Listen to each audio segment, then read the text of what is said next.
Well, to talk about this, I'm joined by civil rights advocate Cyrus McGoldrick from the Council on American-Islamic Relations. Thanks very much for being with us. Why are New York cops being shown something like this, which many say is an offensive anti-Muslim film?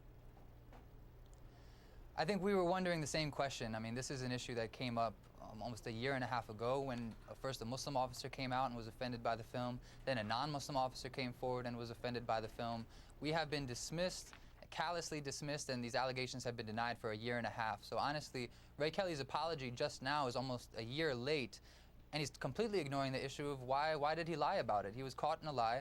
This is now much larger than an issue of bad judgment and propaganda being used as training. This is an issue of integrity. Right, and Ray Kelly is the city's top cop who was featured in this film, and he says that his decision to take part was, quote, a mistake, but that's not before the police department changed its story about Kelly's appearance. Yeah. How is Kelly's boss, Mike Bloomberg, dealing with this?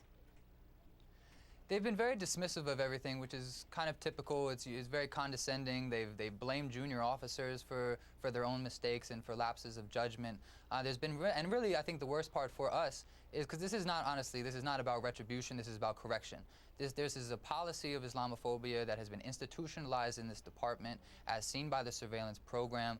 This is just one example, this propaganda film. There really needs to be concrete change. There need to be, of course, resignations, but that's a minimum. We really need corrective training and we need oversight. There has to be oversight over a police department that is the largest in the world. Raymond Kelly and Mayor resign? Bloomberg called it. Absolutely. Raymond Kelly should resign. His spokesman, Paul Browne, should resign. They have both been caught in lies. We have a signed letter from Commissioner Kelly saying that he had no part in the film. This was from March of last year. It's really shocking how this has gone. If this was any other community, they would have handed in their resignations over a year ago. Right, but you're talking a little bit about how the city can remedy this. If they don't do that at a minimum, what kind of message is that going to send? It means that they don't care. It means that this community is not valuable. There is a real risk here because our tax dollars are paying this department to protect us. We have over 600 Muslim police officers in the department itself.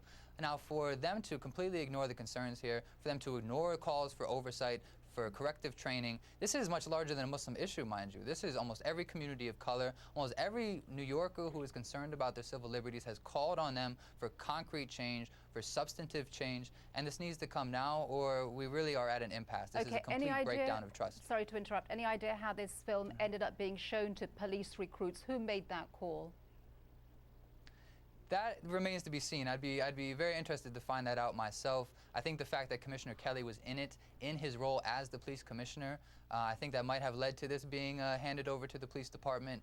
Certainly there was no internal, there was no real effort to deal with this issue properly. All right, Cyrus McGoldrick, thanks very much for talking with us.